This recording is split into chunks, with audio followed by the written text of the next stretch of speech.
Aloha, good morning, good afternoon, and good evening, and thank you for joining us.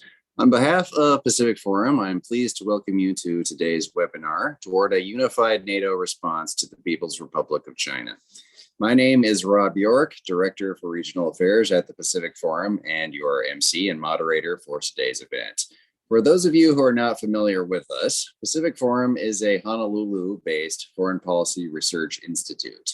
Through our original research initiatives, cross-cutting publications, public webinars, next-generation initiatives, and Track 2 policy dialogues, Pacific Forum seeks to promote a deeper understanding of the Indo-Pacific's geopolitical and security environment. And today's program is no exception. The rise of the People's Republic of China poses many questions and challenges regarding trade, waterways, investment, and even democracy itself. Views in both the US and Europe have evolved in the past decade, yet differences persist, including over the best ways for like-minded NATO partners to coordinate to meet this challenge. Today, we are joined by three experts on China's rise who will share their insights into how NATO partners, especially in the US and across Europe, are responding and should respond to this China challenge. Is a question that has surely been complicated by the events in Ukraine and Russia across 2022, but is no less relevant because of them. And with that, allow me to briefly introduce today's guest panelists. Dr. Bradley Jensen Murg is Provost, Dean of the Faculty in Economics and in Administrative Sciences, Director of Research and Associate Professor and Chair of the Department of International Relations and Political Science at Paragon University in Phnom Penh, Cambodia. Dr. Murg also has been recognized as Distinguished Fellow and Senior Advisor at the Cambodia Institute for Cooperation and Peace, Lead Editor of the Journal of Greater Mekong Studies, and Senior Research Advisor at Future Forum. His research focuses on contemporary international relations in Southeast Asia, the political economy of foreign aid, and the Greater Mekong subregion as a whole. Dr. David Camroux is Senior Researcher within the CERI at the Paris Institute of Political Studies. At SciencesPo, he is also Associate Professor, where he teaches on contemporary Southeast Asian society, EU-Asian relations, and Asian regional integration. He has been a visiting professor at the London School of Economics and Central European University and Korea University. He is the author of numerous articles on Southeast Asian politics and history and international relations of Asia and the Pacific and EU-Asia relations. Last, but certainly not least, we have Dr. Kelly Grieco. Dr. Grieco is a senior fellow with the Reimagining U.S. Grand Strategy program at the Stimson Center, where her work focuses on U.S. foreign and defense policy, addressing questions about U.S. grand strategy and defense policy, military force structure, military alliances, air and space operations, and the future of war.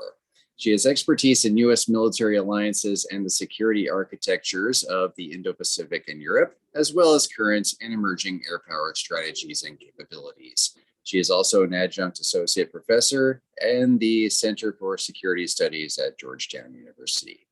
I want to thank each of our distinguished panelists for joining us here today. We look forward to your remarks and the fruitful discussion that will certainly follow. After our panelists' presentations, we will transition to a Q&A segment where we will welcome feedback and questions from the audience. Now on to today's discussion. We will start off with remarks from Dr. Bradley Jensen Murg, followed by Dr. David Camroux and Dr. Kelly Grieco. So beginning with Dr. Murg, if you will. Thanks very much, Rob, and thanks to Pacific Forum. Good evening from Phnom Penh. It's a pleasure to be here. Let me just run through. We're not doing PowerPoint, so relatively straightforward. Overall, I'm tasked today to look at the question of changes in US perceptions of China over the course of the last several years. I'll be running through, but the point I want to make at the beginning, at the outset, is that we have to view the change in US perceptions very much through a global lens. The US is not an outlier in this context. We ultimately see that the 2021 Pew polling across 17 different countries shows that unfavorable views of China are at near historic highs, and they did see large majorities in most of the advanced economies holding broadly negative views of China. The perceptions of Americans today, popular perceptions as a whole, are roughly at the same level, in some cases actually lower than other advanced economies that are polled. So we need to take that into account, that this is not simply a US-based story, but there's clearly variables and factors into this that are global in nature. And if we begin to sort of look at those just broadly before getting into the American context, there is the obvious major shift that we see from President Xi Jinping in terms of his approach to diplomacy and his approach broadly as to China's role in the world and the implications that that has had on Chinese diplomacy, on statements from on particular actors moving up in the foreign ministry, et cetera. At the same time as this has occurred, we also note that Chinese soft power tools have not been remarkably successful. Over the course of the 1990s, 2000s, and 2010s, Beijing attempted to modernize China Global Television, Xinhua, China Radio International, as well as China Daily. However, in recent years, we haven't seen much success along those lines, with the potential exception for Xinhua. Viewership is low. And ultimately, China's main tools to combat what its decline in perception simply aren't functioning very well. But let's dig into the United States. Let's dig into the U.S. numbers and actually figure out what we're talking about and what we're dealing with here. U.S. polling numbers essentially until 2018 are fundamentally consistent. About 50% of the population until that time are generally split between those who view the U.S. as mostly rivals or mostly as partners. The big shift ultimately occurs really in 2019, and the numbers unfavorability numbers of China keep rising from there. The 2022 numbers depict a stunning 82% of Americans holding a fundamentally negative view of China, a record figure since polling's begun. Ultimately, the simplest answer that many people rely on is the argument that this simply comes from Donald Trump. But broadly, this is not the entire causal process. It's actually, if we place the US in global and comparative perspective, something else has to be doing the work here, just beyond the rise of Trump. But if we dig into the data a little bit more into polling, what we see is that if we attribute the causality here entirely to Trump, we ignore the statistics that demonstrate that, yes, this has been a bipartisan phenomenon generally. We have seen negative perceptions of China rise among Republicans, Democrats, and independents, although there are differences, certainly. Roughly 2/3 of Republicans and about half of Democrats view China's rise as a critical threat to vital US interests, ranking concerns of China only behind, in 2022, the COVID-19 pandemic and domestic violent extremism. However, at the same time, there are differences between the two parties as regards their own perceptions as to what should be done and what are the most serious issues. Republicans view loss of jobs overwhelmingly by 24 percentage points higher than Democrats as a major challenge, the US trade deficit at 19% higher. And Republicans are much more likely than Democrats to say that China's power and influence is a top priority, 63% versus 36%. But at the same time, even though we do see this partisan divide in terms of actions by the United States government towards China, there is remarkable consensus, remarkable also for a period of enormous domestic political polarization. Roughly 86% of respondents supported placing sanctions on Chinese officials responsible for human rights abuses, 74% support prohibiting the sale of high-tech equipment to China, and 69% support prohibiting Chinese involvement in building US telecommunications networks. So ultimately, we do see a level of consensus regarding perceptions of China, although the approach as to what should be done is very much divided. If we look at the context of American domestic politics, we obviously see that there's been a very significant generational partisan realignment between the Republicans and the Democrats. The Trump administration clearly can be demonstrated to have sped up the process as regards increasingly negative views of China. But at the same time, the bipartisan nature of it really precludes us from laying all of the causality at the Trump administration's doorstep.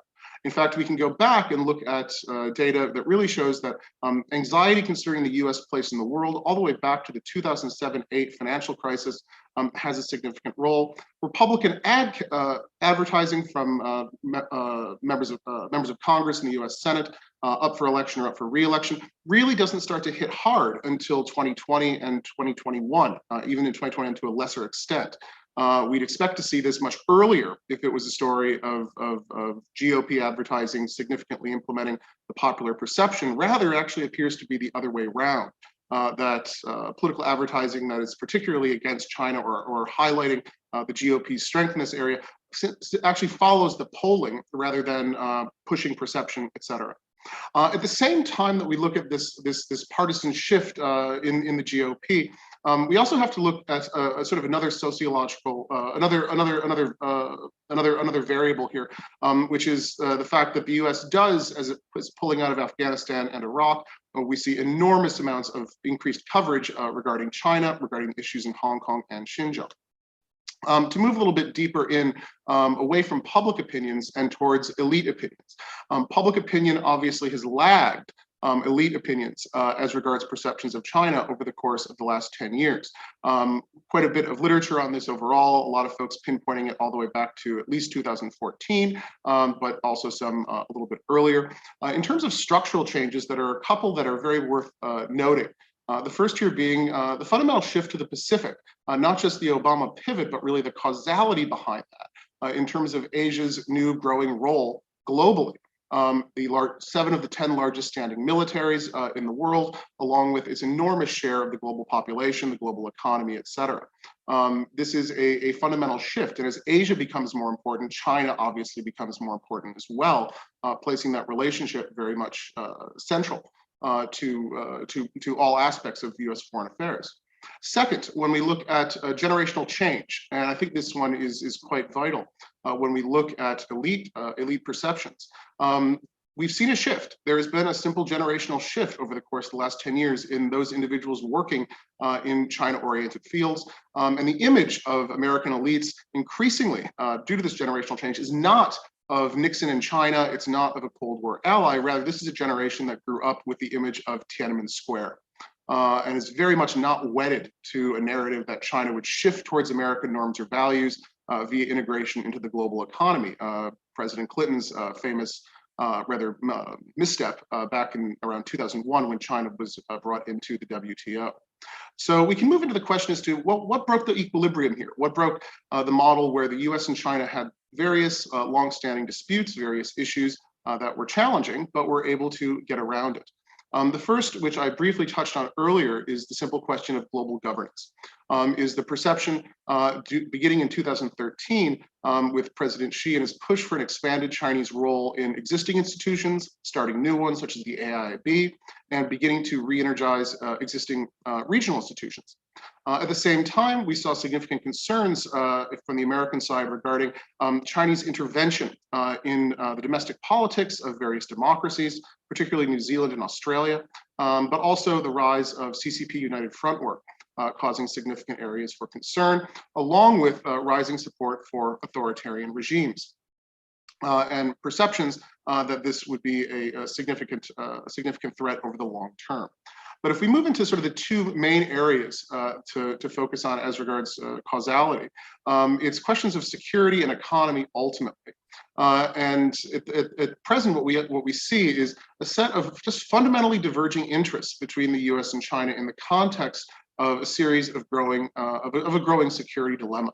Of these sort of 3 points I just want to focus on that we see keep coming to the fore again and again and again when looking at elite opinion is military modernization. Obviously, Chinese military modernization has been going on for some time, since the late 1990s, but ultimately the fact that over the course of the 2000s, China's military modernization being focused on constraining US power projection in the Western Pacific, as well as scenario-based analysis looking at the possibility of US defeat at the hands of China in various scenarios, caused significant concern. Second is the longstanding issue of Taiwan, and as China increased its activity along those lines, the maintenance of China has acted to reduce Taiwan's diplomatic allies and has interfered in Taiwan's domestic politics, along with increased military operations, again, an area of high salience. Third, the question of maritime territorial disputes, particularly in the South China Sea and the expansion of new military bases in the South China Sea. These three topics, again, in a very limited amount of time I have, really in the security area demonstrate the breakdown of the prior equilibrium. While it was possible to sidestep some of those, as these have increased in salience over time, there simply becomes more probability and more likelihood for conflict and fewer areas for collaboration. At the same time, we have to then go to the question of economics and ultimately accepting the reality that China has climbed the global ladder of production. Since China's economics reform began, we ultimately saw a high degree of complementarity between the American and the Chinese economies, but China now produces higher value-added goods and services. This ultimately creates new forms of competition, creating tensions, but these tensions are not necessarily the same as the US has with other economies that it competes with, in light of the view that many US firms believe that competition with China is tilted to their disadvantage in light of the shift that China has made in its own domestic economic policy, with a greater role for the state and a much stronger role for the Chinese government in supporting domestic firms over foreign ones. At the same time, there's the question of Chinese industrial policy. The adopted in 2015 Made in China 2025 policy has historically caused a huge amount of concern.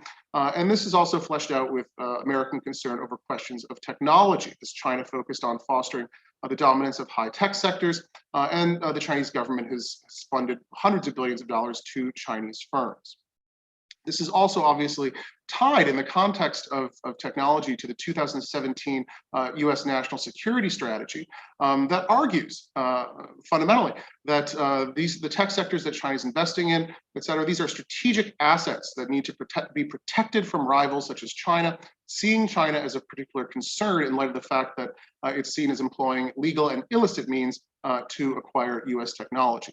Finally, we see the question of supply chain fears and concerns as to whether or not China can gain access to US civilian or military equipment. Lastly, and perhaps most saliently for popular opinion, is enormous popular frustration among American firms due to decreased market access, continued issues with intellectual property rights, and again, perceptions that China's regulatory framework are fundamentally not functional or fundamentally negative for US companies.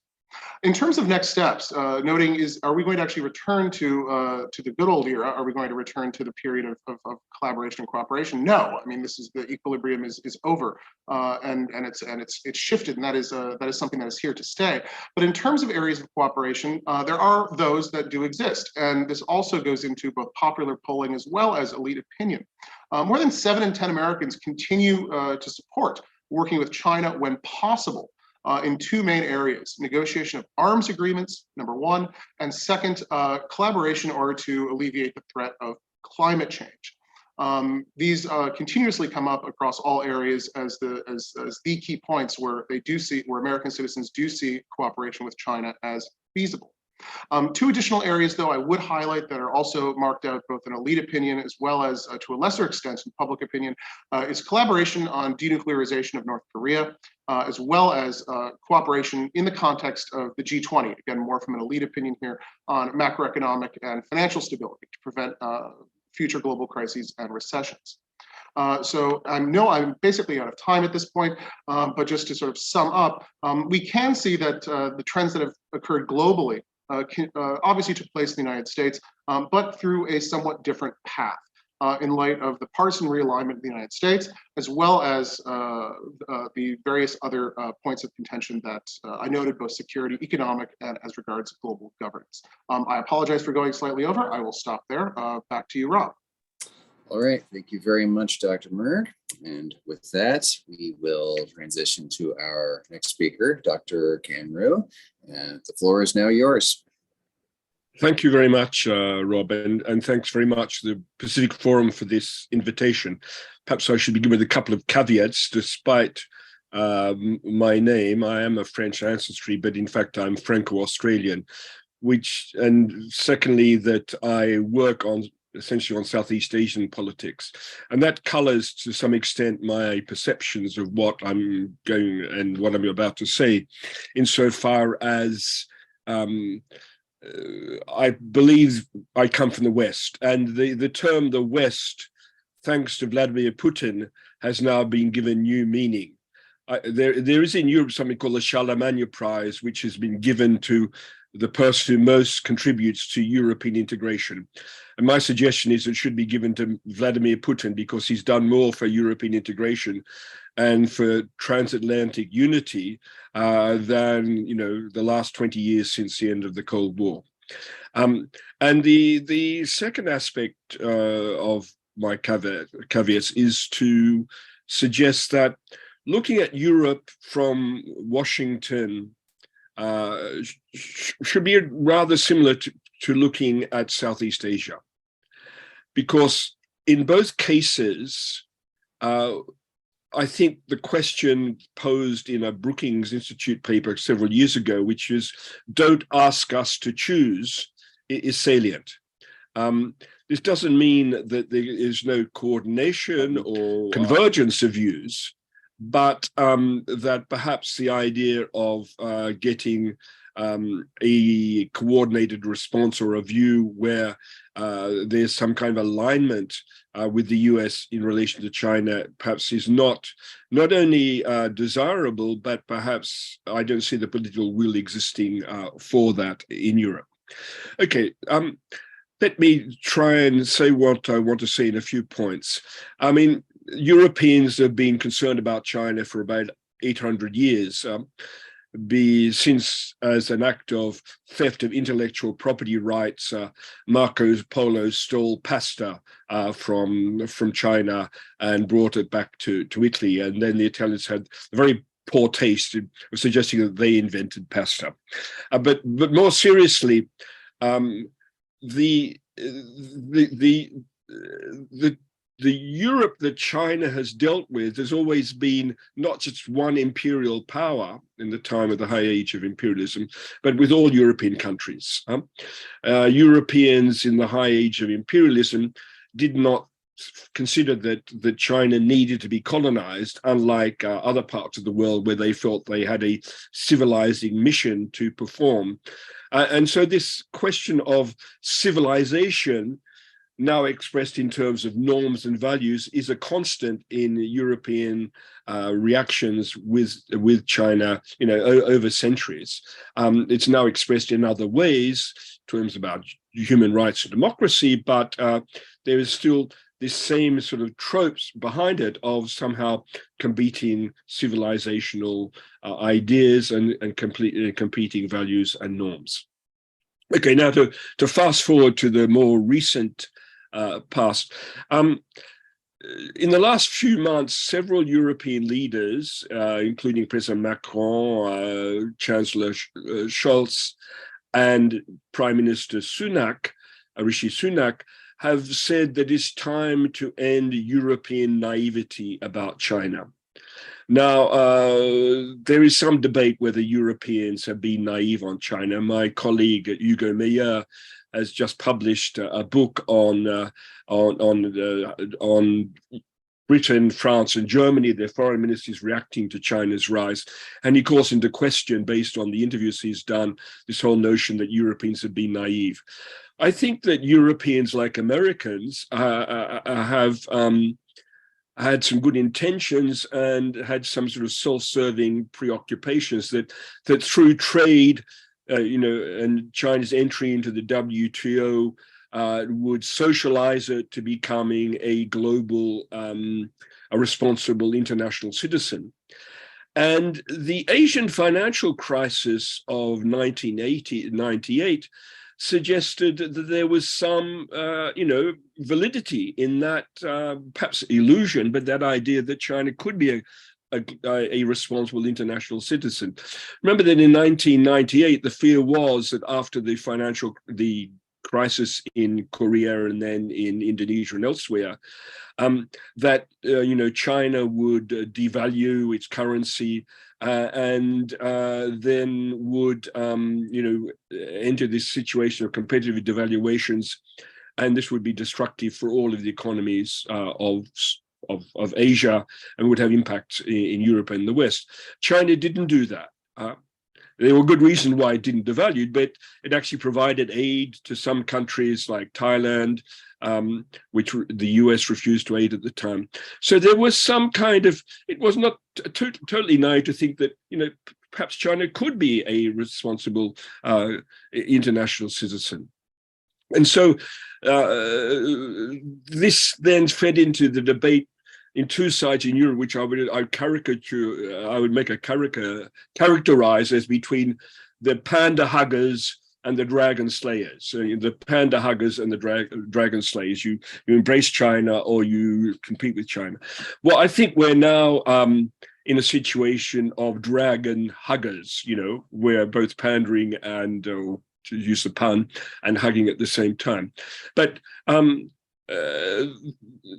after the Asian financial crisis of 1988, another point in the European reaction to China was the global financial crisis of 2008. Because initially, China reacted to the crisis, which impacted enormously on a number of European countries like Greece and Italy, by showing its willingness, to provide significant amounts of investment, buy up European countries, these bankrupt countries, the Greek port of Piraeus, and this was initially welcomed. Hang on, China's coming to the rescue of these, heavily indebted European economies. That then turned fairly rapidly within a few years about concerns of what was called the scramble for Europe, that China was sort of buying up Europe at Walmart bargain basement prices, and then sort of increasing apprehension that, hang on, we've allowed China into the WTO, but we've created a little bit of a monster. But we don't have really the mechanism to deal with that. And so what we saw happening after that was, first of all, there was an institutional development. In 2010, the European Union created the European External Action Service. Now, prior to that, the European Union as a body didn't have a foreign ministry. It now has a de facto foreign ministry. And as, institutionalists and neo-functionalists would argue, you create an institution that provides momentum, and they will do things. So that was the first element. And then the second element is, changes amongst European political elites. For example, in Britain, in the period of David Cameron, this was considered the high age of Britain's relations with China. Xi Jinping's predecessor was given a state visit, met the Queen, the whole treatment coming. He even had a beer with David Cameron, which is the ultimate expression of camaraderie. That's now behind us. And even Rishi Sunak has said that period, the golden age, is finished. And so, but the Europeans, seeing that China is exploitative, and the High Representative Josep Borrell described China in three terms as expansionist, authoritarian, and predatory, which is pretty strong expressions, was to set up the tools to do that. Now, an interesting example, and this shows a divergence with the United States, was over the question of Huawei and 5G technologies. In the US, I think it's the Trump administration put in provisions directly to ban Huawei. And they put pressure on the Brits and the Australians to do similar things. What the Europeans did was to set up a toolkit to allow individual member states to judge whether having Huawei or not is a good thing. So it was not seen as being directed against China, but actually had the same result, which was that Huawei was effectively banned from 5G networks in European countries. And that is kind of symptomatic of the way the Europeans want to deal with China. They don't want to isolate or confront China, but they are as wary of China as I think people are in the US.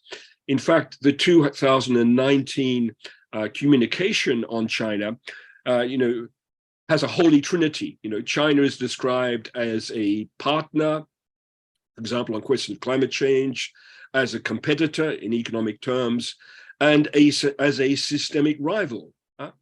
And I don't think that view of China is very much different than the view held to some extent in the State Department in the US. Although what is different is that the US, unlike Europe, feels that he's perhaps involved in some kind of Cold War with China in the context of Sino-American rivalry. And on this point, just if I can quote two European leaders, President Macron, in his speech in the APEC summit in Bangkok last month, said he still saw this struggle, this Sino-American rivalry, as a big risk and a big challenge. He went on to say, we don't believe in hegemony, we don't believe in confrontation, we believe in stability and a dynamic balance, we believe in multipolarity. And Chancellor Schulz, in an article in Foreign Affairs, suggested he talks about a Zeitenwende, an epochal tectonic shift, not only because of the war in Ukraine, but of course of China's emergence as a global power player, to say, how can we as Europeans, as the European Union, remain independent actors in an increasingly multipolar world? So the European option is for multipolarity. And so what this has meant is setting up, if you like, defensive mechanisms. We now have provisions in Europe. It took some time, to examine procurement by efforts by Chinese companies, especially when they concern funding by the European Union. There's the end of a naivety in that area. And we've seen in just the last couple of weeks, a prohibition on Chinese companies buying chips manufacturers, I think in Germany and also concern in the Netherlands. So setting up some, and also the comprehensive investment agreement, which was meant to be signed with China, was shot down by the European Parliament. Why? Because of China itself. Xi Jinping is China's own worst enemy in terms of its foreign relations. What has occurred in Hong Kong has shown that the whole idea of one country, two systems, I think the technical term is bullshit, or is at least misleading.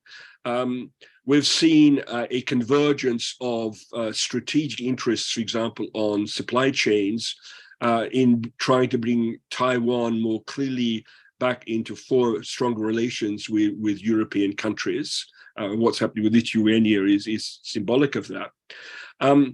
And also, because of Chinese behavior, questions of values have taken the fore. For example, the investment agreement in which the Chinese were offering to the Europeans the same concessions they'd made to the Trump administration to try and end the trade war, was in fact sort of defeated by the European Parliament, and it hasn't been ratified by the Parliament, because of human rights issues with the Uyghur and Xinjiang. So they've put some defensive strategies in place. To conclude, the Europeans have also put into place what I call an offensive strategy to dealing with China, which is related to the Indo-Pacific strategy of the European Union, which follows from similar strategies in 2018 in France, 2 years later in Germany, then the Netherlands. A similar strategy, although Britain is no longer part of the European Union since Brexit, that is Harry Kane-like effort at storing a goal, which ended up a failure. We have, it sort of to some extent echoes the American Indo-Pacific strategy, but is much closer to the ASEAN outlook on the Indo-Pacific, insofar it includes the word inclusive. And the word inclusive means that this is not directed against China. China is the elephant in the room, but we're not going to say in the strategy that this is directed against China. And so what we're seeing in this Indo-Pacific strategy, which just yesterday was highlighted at the EU-ASEAN summit in Brussels, was that there is a convergence between Europe and Southeast Asian countries in how we deal with China. We don't want to contain China. We don't want to isolate China. But the Europeans want to compete with China. So, for example, China's Belt and Road Initiative through the Global Gateway provision, which is providing, I think, 10 billion, for example, to the Vietnamese to convert to renewable energy sources, to provide an alternative. And so actually, Sino-American rivalry is now opening up a space for Europeans, and I would include Britain in this case, to find a niche in the context of the Sino-American rivalry as the kind of the third party, not so much the honest broker, but the third party, or as the alternative within Southeast Asia, which allows the Europeans both to promote their economic interests, but at the same time to reconcile with their concerns with values. And I'll stop there. All right. Thank you, Dr. Camroux, for your insights into the European perspective. All right. And with that, we will transition to our final speaker. So we will have Dr. Grieco for the remaining portion of our presentation.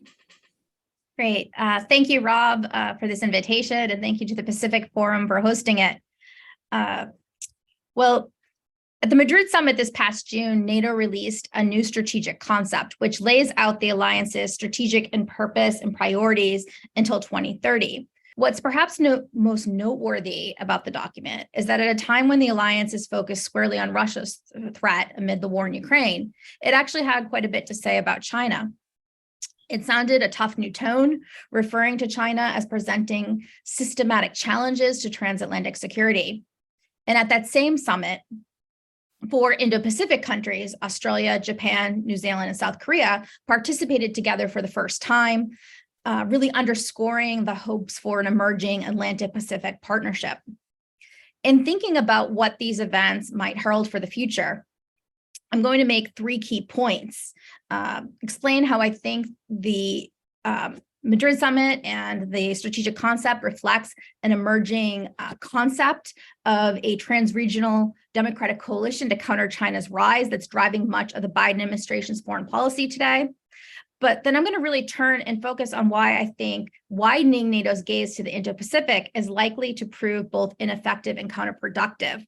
That instead, the greatest contribution NATO might make to Indo-Pacific security would be an indirect one in assuming more of the defense burden for European security.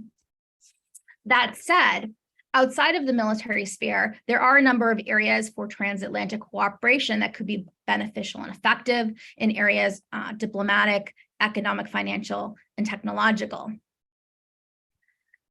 My first point, there is an emerging notion of an Atlantic-Pacific partnership as an organizing principle for cooperation. President Joe Biden has cast the 21st century as a grand struggle between democracy and autocracy. And Russia's invasion of Ukraine, I think, has really solidified this worldview.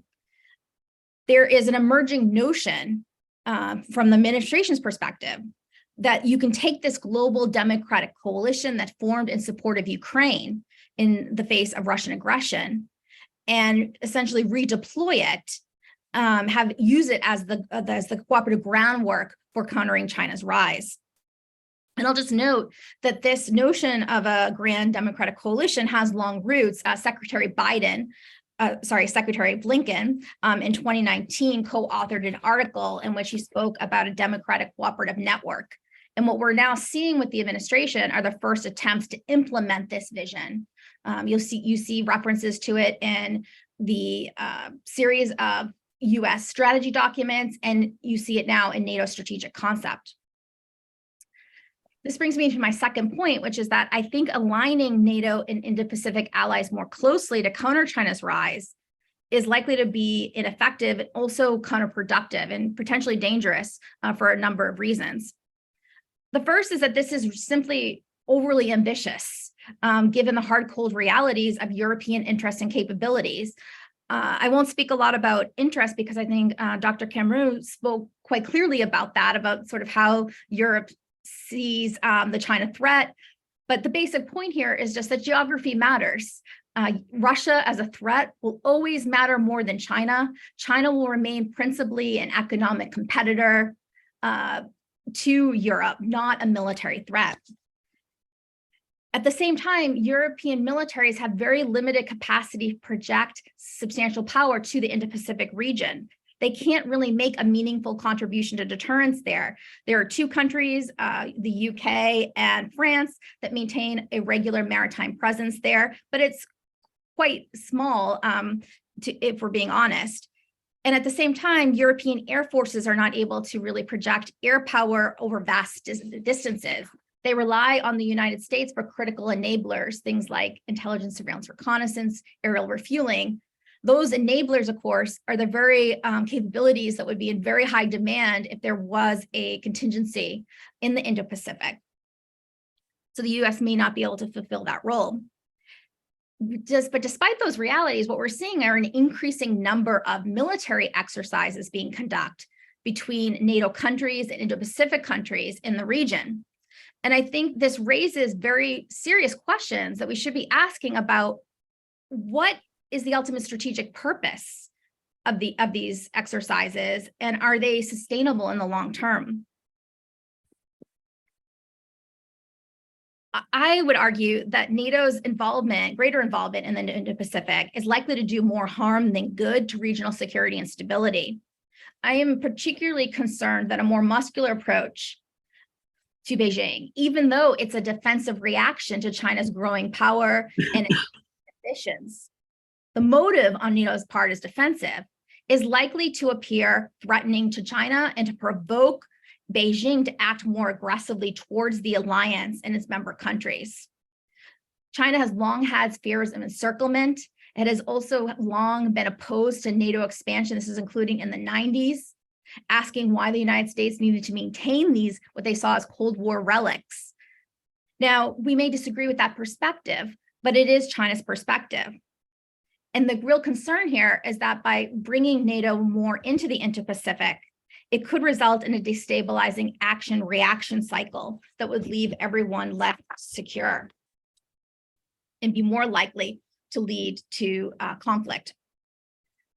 Well, what can we do here? How can NATO contribute in some way to Indo-Pacific security? This is where I think there's a real opportunity actually for European countries within NATO to contribute in a more indirect way. The reality is that China is a very substantial strategic competitor for the United States, and it will require more resources, more attention shifting to the Indo-Pacific. Europe now has, our European allies, a window to improve their capabilities while Russia is eventually, the war's still ongoing, but there will come a time when it ends.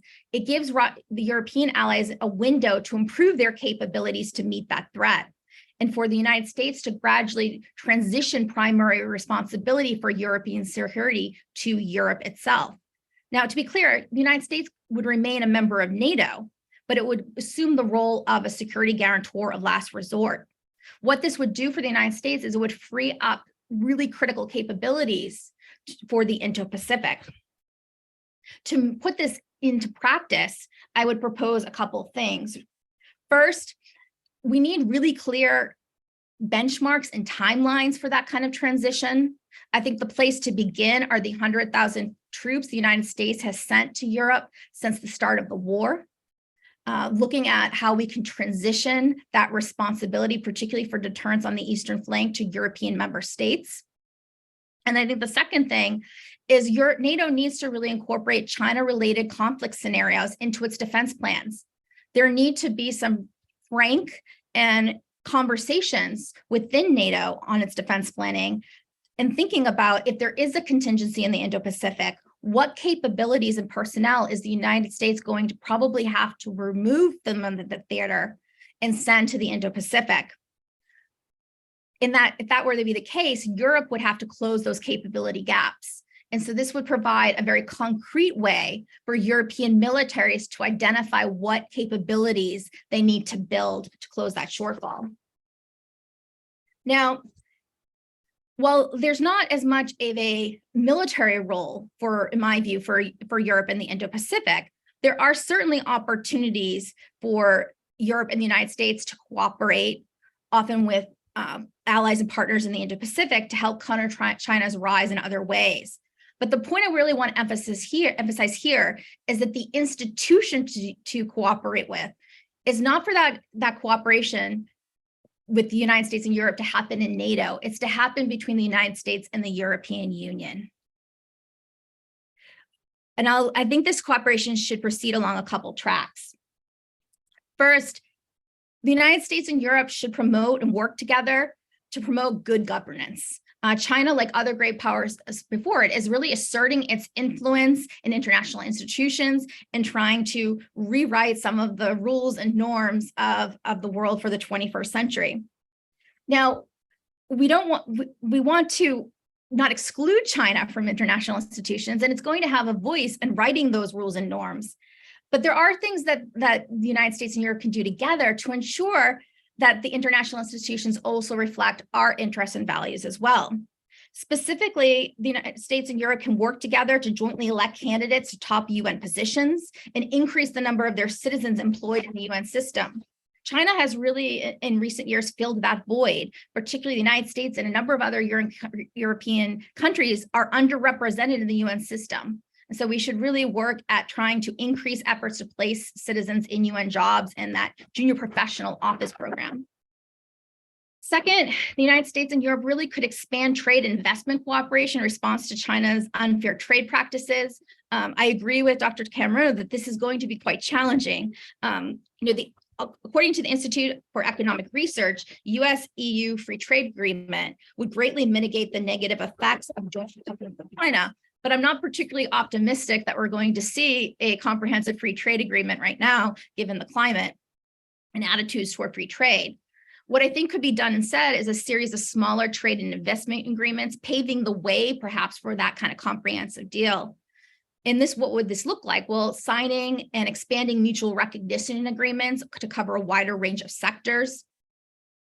And I think finally, the United States and Europe can really deepen and expand some of the transatlantic technology cooperation. This has already begun with the establishment of the US-EU Trade and Technology Council that was established last year.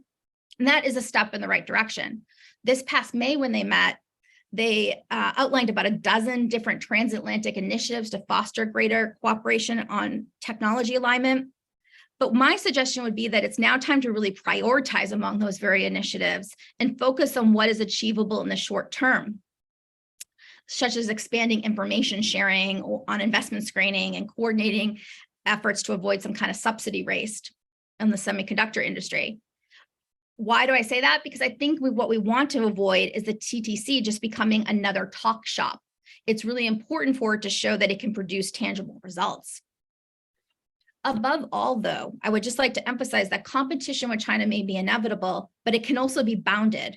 And the nature of the China challenge calls for organizing transatlantic cooperation through the European Union rather than through NATO. And this, I think, more than anything, will require a change in American policy and our comfort level with working with the European Union as opposed to our traditional tendency to work through NATO. Thank you. All right, thank you, Dr. Grieco, for your take on how we can begin steps on collaboration towards meeting this challenge collectively. And thanks to our other two presenters as well for their perspectives on both the US and the European view of China and its rise. With that, we will transition to our question and answer segment. And as a reminder to our audience, there are two ways that you may submit your questions or feedback to our speakers. The first is to put your question into the chat function of using the Q&A function located at the bottom of your Zoom window. And the second is to raise your virtual hand, also located at the bottom of your Zoom window. Once you have been called upon, Pacific Forum staff will enable your microphone. Please be ready to unmute yourself so that you can verbally ask your question, and be sure to state your name and affiliation for the group. Okay. But before we turn to the audience, I have a general question for our speakers, and that is, as Dr. Murg pointed out in his section, there are avenues where the public is generally supportive of cooperation with China, mainly in climate and arms reduction. And there's also possibilities in other areas. So I wanted to get a sense from each of our speakers how likely they see continued cooperation or even enhanced cooperation, at least for the time being. Let's start with Dr. Murg. How likely do you see cooperation between the US and China that is meaningful? I'm not enormously optimistic in the short term as to things moving forward. I don't think we saw at the G20. I don't think we saw any significant breakthroughs. Washington has continued on the climate approach and has continuously recognized throughout the Biden administration that this is an area that they want to move forward on. I think we're not at that point yet where we're getting signals from the Beijing side. That it's really going to move ahead. I also think there is still some wariness in not necessarily in the White House, but I think in Washington to some degree among any perception of being soft on China or engaging when this is the one issue that politically Americans in a period of enormous division actually agree on, and has become now incredibly central to every American federal election. So there's distinct boundaries to this moving ahead. Let me just stop there. Thanks. Okay. Dr. Camroux, to what extent do you see enhanced cooperation between China and Europe as being plausible? Well, I think in the area of climate change, there are possibilities, and certainly Europe has the advantage of not being the United States, which of not being the other, so to speak. And we've seen this recently at the forum in Cairo on climate change, where the Europeans presented a project to create a fund and said that China should contribute, and put China, Beijing, in front of some of its responsibilities. And that to put China in front of its contradictions. You can't at the same time claim you're a developing country and then claim, you're a global economic power at the same time. So I think there are these avenues that exist. I think one of the tragedies in the Sino-American rivalry, but also the impact in Europe, is that, for example, educational exchange has been, watered down. And I can see the impact in the US on the number of Chinese students studying in the United States. And Europe, to some extent, benefited from that because they're now coming to Europe. But, these areas where, so they're low-hanging fruit where you can have cooperation, I think need to be explored. And I think that there are also, what needs to occur is that, it's a bit like an orchestra. In an orchestra, different musicians are playing different parts and using different instruments, but we're all contributing to the same concerto or symphony, so to speak, to you. And I think that's in the case of European cooperation with the US in dealing with China. I think that also has to be kept in mind that, that as Kelly just suggested, European contribution to hard security questions in the Indo-Pacific is minimal. But Europe can contribute to this in other kinds of ways. For example, the question of Taiwan. How can the Europeans help Taiwan?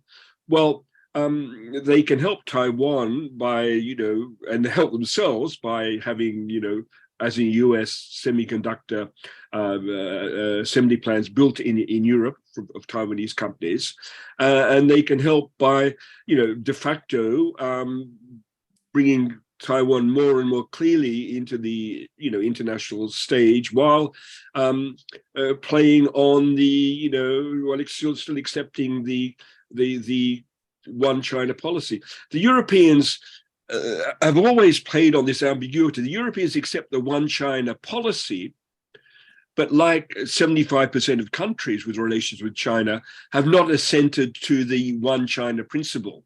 Okay, so we act as if China is one, but there's no commitment to the principle of one China, and we continue to play on this ambiguity. Okay, thank you. Dr. Grieco? Yeah, so it's a great question, and I think it's the right question to ask in terms of really thinking about where there may be opportunities for cooperation, because so much of the discussion, at least in Washington today, is really more about a harder line approach towards China. I will start with arms reduction because it's more in my wheelhouse, and say, when we hear arms reduction, we usually think nuclear. I think that's what comes to mind first, nuclear missile arsenals. I don't expect that anything like that would be possible anytime soon, frankly, given the asymmetry in the arsenals. Usually arms agreements are easier to negotiate and conclude when there's rough parity between the parties. Where there might be opportunities would be in areas of new technologies, perhaps something around artificial intelligence or hypersonics. I think those could be possibilities. Just in general, though, I think this applies to climate change, or we're talking about arms control, is that there's been a tendency in recent years to think about these kinds of agreements in a very comprehensive way, as though they encompass everything in the cooperation. And I think what we need to do to foster some cooperation with China is take a step back from that approach and really focus on more narrow areas where we can maybe conclude a series of agreements for cooperation, because I think the hurdles to getting that kind of agreement would be lower, because it would help to establish some kind of trust to see, do both parties honor the agreement, and maybe a place from which to build. So I think I would just also like to emphasize what Dr. Jensen Murg said, which is, I agree. I think there's a real fear I have is that in Washington, the one bipartisan issue we have is the China threat. And I agree with him that this is a real issue that, both parties may not want to, conclude some kind of cooperative agreement because of the implications for domestic politics. And that's a serious thing that we should be thinking about, because, we don't want that kind of domestic politics, partisan politics, influencing necessarily what might be in our U.S. national security interest. Thank you very much. Could I just add that I think there's a danger that the Cold War with China is becoming a self-fulfilling prophecy. And this is something that really exercises the minds of people in Europe, but not only in Europe. I mean, look at the book by the former Australian Prime Minister, Kevin Rudd, who's widely respected in Europe, actually, in his views on China, about the avoidable war. And yeah, okay, I'll stop there. Yes, there has been some concern that a rivalry with China has become something of an end in itself as well. Dr. Grieco, want to follow up by asking, do you think that Russia's invasion of Ukraine has made policymakers in NATO less concerned about China because they're more focused on the near-term threat of Russia, or more concerned because they see parallels to Taiwan? Yes. I would agree that I think that's one of the consequences of the invasion in February is that for many European countries, European leaders, populations, that sort of we're still living in a time of sort of the end of history, that we're in this post-Cold War period where, trade and institutions could prevent sort of this traditional kind of territorial aggression. It sort of shattered, I think, some of the belief in that and a recognition that sadly, wars of aggression, hard security issues remain prominent issues. And I think, clearly Europe is focused on Russia, understandably, because it's closer. But I think there's a sort of part of a reevaluation, given what they're seeing in Russia as an autocracy. There's been a drawing of a parallel with China, clearly. And recognizing, that it is also an autocracy, and it may make similar choices to Russia around that. And certainly the strategic partnership that is, emerging. I'll just say that I think that there's less substance in many respects behind that strategic partnership between China and Russia, as much as it's more public, more public. That is also, I think, has brought more attention with Europeans have paid more attention to China in part because of the relationship between China and Russia. And I think that's, it's sort of had two effects in that it's made them more concerned about China, but it's also made them much more focused on the Russia problem. Just a reminder to our attendees that you can raise your hand to submit a question or put it in the Q&A function. All right, for the other gentlemen on this panel, since both of you are specialists really in Southeast Asia, I want to know if you get a sense from that particular sub-region if China's threat to Taiwan is something that they think about a great deal. Do they consider the threat to be rising as well? And what do they think that will mean for them? I'll start with Dr. Camroux. I mean, what strikes me in looking at China in relation to Southeast Asia, how 10 years of Chinese soft diplomacy, showing that China is a good neighbor, have been sacrificed on the altar of Xi Jinping's sort of nationalist assertive agenda. I mean, take the example of the Philippines. You can provide financing for infrastructure in Duterte's Baliwalk, but when you're threatening the livelihood of millions of Filipino fisher folks, then it's not unusual that, first of all, now reinforced with the arrival of President Marcos Jr., a reaffirmation of the alliance with the United States and increasing, public hostility in the Philippines, but like in a number of Southeast Asian countries towards China. And also Xi Jinping's efforts to play on the card of the Chinese diaspora by calling the question, arguing that they should have loyalty towards the motherland, is really very dangerous, an area of the world which has known, over decades, anti-Chinese pogroms. So, once again, my point is that Xi Jinping is really China's own worst enemy. I would suggest an area of which there should be cooperation between Europeans, the US, and with ASEAN. Ending the war of fighting against Putin and fighting against autocracy begins also in Naypyidaw, also begins in Myanmar, in Burma. The US has just passed a Burma Act. Now, Xi Jinping's a victim of his own ideology, that he thinks that an authoritarian regime is perhaps a good thing in Myanmar. But the reality is that, Xi Jinping and the Chinese accommodated extremely well to the democratically elected government of Aung San Suu Kyi. In fact, Chinese interests were much better promoted during that period of democratic or hybrid leadership in Myanmar. So I think there's a way in which both the Europeans and the Americans decided to sort of subcontract dealing with Myanmar to ASEAN. ASEAN doesn't have the capacity institutionally to deal with the civil war in Myanmar. But I think we should look back at the Cambodian situation in the 1980s, 1990s, East Timor, to see how one side playing the good cop, one side playing the bad cop, could end this civil war and reestablish a democratically elected federal system in Myanmar.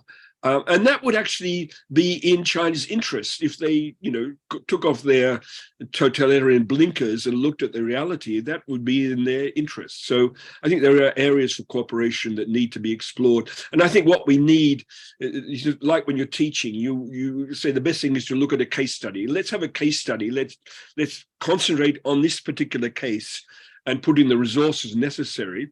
It may require, for example, recognizing the National Unity Government, which is the representative of the United Nations as the legitimate rulers of Myanmar.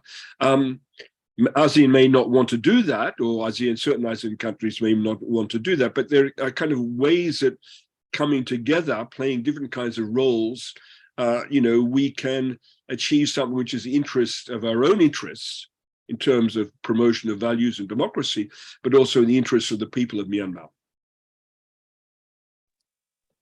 Dr. Murg? Yeah, I think the Taiwan question, just sort of on the first side of it, I agree with Dr. Camroux. I mean, Xi Jinping is China's own worst enemy. I mean, the amount of the decline in the popular perceptions of China and Southeast Asia has simply been enormous. But not simply because of the Taiwan issue. I mean, the Taiwan issue, yes, concerns are raised, but also China's COVID policy over the last 2.5 years. China's promised a ton to the region and it has not fulfilled it. You can't close the investment deals you promised. You can't move this forward when the flights are canceled. No one can come into the region. There's a lot of backlash as to, well, where is all of this that you promised us? And this doesn't seem to be going so well. At the same time, Taiwan has taken advantage of this because Taiwan has had some successes in its new southbound policy and really building up its soft power in the region relatively successfully, especially when you compare it to China, which has not. Overall, despite, I mean, the enormous amounts of exchanges, et cetera, historically. But no, Taiwan has had an impact. Overall, however, I think the Taiwan question in Southeast Asia is overwhelmingly just lumped in with the enormous regional fear over the South China Sea. But I think that it's most telling that increasingly, and just last month in Da Nang was the annual South China Sea Conference organized by the Diplomatic Academy of Vietnam. And it was the first time that we had a lot more discussion and a lot more frankness from folks as regards, is a South China Sea Code of Conduct dead? They've been talking about this for years and years and years, but is it finally time to move on? Because obviously China's not going to abide by it. China's expansion of its quasi-military bases in the South China Sea, along with the saber rattling over Taiwan, really has a lot of folks thinking, okay, this just isn't going to happen. We have to start looking at an alternative perspective. Overall, finally, I think that it's also interesting to look at China's role. The timing couldn't be worse as we see Southeast Asia that's increasingly divided, as we see a growing mainland maritime divide. Indonesia, Singapore, Philippines, very much on one hand, and the mainland states on the other is something of a divide, but it's growing. It's growing in terms of various gaps, and most notably, since after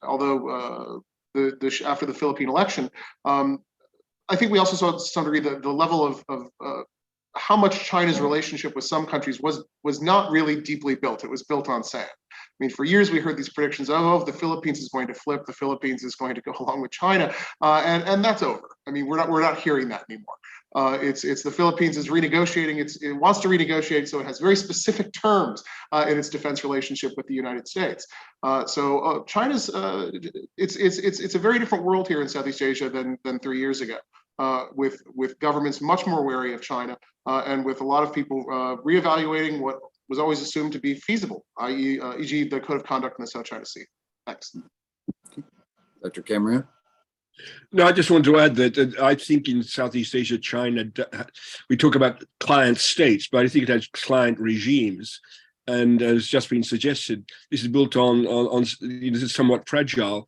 For example, in Cambodia, the reaction, about it's not the Chinese state, but Chinese casino operators, and shows that this doesn't go terribly far. The US does have the enormous advantage of having, allies, both official and de facto allies in Southeast Asia that China doesn't. I mean, China has no allies except for North Korea, and with North Korea as a friend. I mean, who needs enemies? Huh? I think that there's perhaps an effort to exaggerate this, and also, the question of rapacious activities, the Chinese maritime militia, overfishing, these things that impact on the lives of millions and millions of people, the damming in the upper reaches of the Mekong and Lancong, impact on the millions and millions of people. I mean, you can say wonderful things in Beijing, but when on the ground you're performing acts which affect the livelihoods of so many million people, then this is, it's rather, empty, the diplomatic rhetoric. Dr. Grieco, you've spoken about the need, or how NATO's greatest contribution would be, boosting its own contribution to the security posture in Europe. Do you get a sense that there is a will to do that in Europe? Yes, that's an interesting question to ask, because I would say that in the first few months after the invasion of Ukraine, you could see a real change in Europe in terms of announcements of increased defense spending and purchases of new capabilities. One thing I have observed just in my own conversations over the last several months with, different European delegations I've interacted with, is it's a sense that there's a downgrading of the Russian threat coming, or we're in the process of seeing that it led to, there was real fear about the Russian threat in February. Of course, there was an expectation that this war would go much better for Russia. And now, as we're seeing sort of how they're have bungled it, frankly, and that they're now stuck in a long war of attrition, and it's really degrading their capabilities. I've been asked many times, how threatening are they? So I think that raises a really a possibility, right? That the moment may have passed, and we won't see, this as much sustainment of increased defense spending in Europe. And I'll just note that a lot of those announcements of increased defense spending that happened are going to probably go towards trying to, backfill capabilities that have been sent to Ukraine. A lot of that spending will just need to go to replacement. It's not necessarily going to be about acquiring new capabilities. So that's a real issue. I think this is a place, though, I think the Biden administration, quite frankly, could be harder. I know that it's emphasizing, transatlantic unity, and that's important. But if you look at even the national security strategy, for example, it has one, it alludes once to burden sharing. And it's not really clear what it's asking its allies to do. We talk a lot about them being our greatest resources, but I think we need to be a lot clearer about our expectations and what we want, our European allies to do, so that we don't lose this window, as I said, an opportunity to, improve European capacity to defend themselves. Mm-hmm. Okay. All right. As we are nearing the end of our allotted time for this program, I have just a couple more questions I'm hoping our panelists can touch on briefly before we transition to our exit, essentially. So, Dr. Camroux, Dr. Murg mentioned the generational shift in the United States in terms of attitudes towards China. And so briefly, do you believe that there is a similar shift underway in Europe? I haven't seen too much evidence of that. I think, yes, I think there was a generation when Maoist, being a Maoist was a respectable thing in a sense in Europe. That is behind us. I think you can see politically, for example, in France, the kind of move towards the center politically represented by Emmanuel Macron shows also one of the aspects of this is greater wariness towards Europe. And so I think there is a degree of wariness, yes. Okay. All right. Can I say that anecdotally, I sent my son, who did his master's degree in Tsinghua, and he came back anti-Chinese, and that was sort of representative of a lot of his generation. After spending 2 years in the same university as Xi Jinping. Okay, all right, Dr. Murg, to what do you believe the United States can be alert to the challenges that the PRC presents and address those issues effectively without making America a more unwelcoming place for people of Chinese descent? Oh, very good question.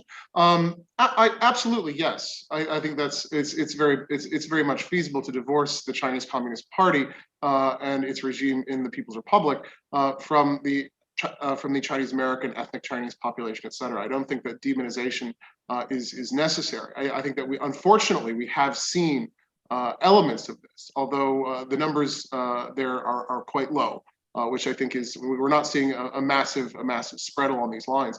I think at the same time, it's essential to recognize that the Chinese population in the United States, that's the Sino-American population, which has been a core component, particularly for those of us who've spent our lives more in the western part of the United States, where we have a much larger diaspora, is so well established and is also predates in many of these communities the establishment of the People's Republic of China, that there isn't necessarily a conflating of being ethnically Chinese with being a supporter of the PRC and the Beijing regime.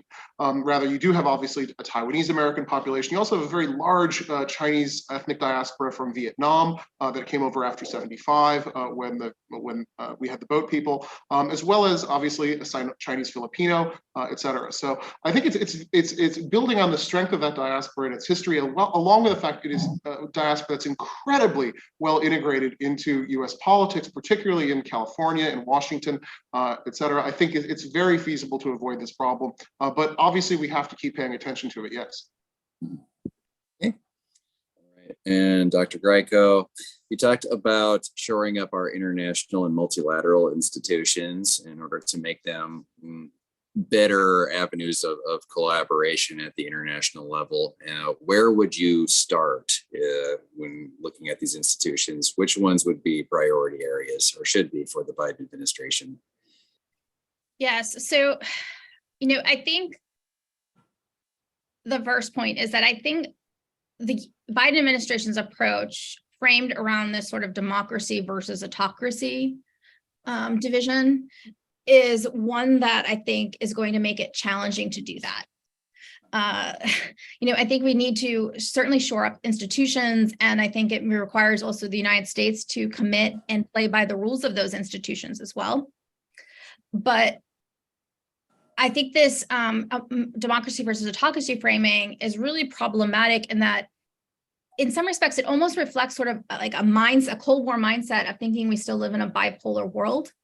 And I think one of the things to really emphasize is that this is a multipolar world today. It's not a bipolar world. This is not a US versus China bipolar competition. And so as we start to think about even in institutions and how to ensure that they serve in our interests and our values, it's going to require a different approach in terms of forming different coalitions around issues. And that may sometimes involve democracies, maybe a starting place for that, but it's also going to require countries beyond that, hybrid regimes, non-democracies. So I think the place to start, if you will, is actually in the organizing concept. I think as much as the administration is very committed to this democracy versus autocracy framing and a notion of a global coalition of democracies, I think it needs to actually find a more prudent, more effective organizing principle for cooperation that is better suited to the 21st century challenges. Right. And with that, I will thank each of our three speakers who have contributed to this discussion across a variety of time zones and also offered a great deal of insight, I think, for us and for each of our viewers who have taken time to join us today. So thanks to those who have attended as well. And as we wrap up today, thank you all once again, and we hope to see you all in the near future, and we hope that you all have a safe and happy holidays. For those of you who can, we have a handful of polling questions regarding our content. So those who need to leave can, but for those who can, we'd like to take a little bit of time to get your feedback in terms of the content that's been covered here. So if we can load the first polling question. Okay, the proper response to the People's Republic of China's rise would best be described as containment, confrontation, and cooperation. This question is, of course, what do you think is the best response to the People's Republic of China's rise? Right, so confrontation received 0, containment received 2 votes, and cooperation also 2. All right, our next question. Following Russia's invasion of Ukraine, should the PRC be looked at as more or less threatening? The implication being, after Russia's invasion, would there be instead greater focus on Russia instead of China, or would the PRC be looked at as more threatening due to the potential parallels with Taiwan? Right, less threatening has received 2 votes, and more and no difference received 1 each. All right, and our final question. All right, should NATO prepare for a military response to the PRC's rise? This is fairly straightforward. Yes, no, or not sure. No receiving 3 votes, and yes receiving 1. All right.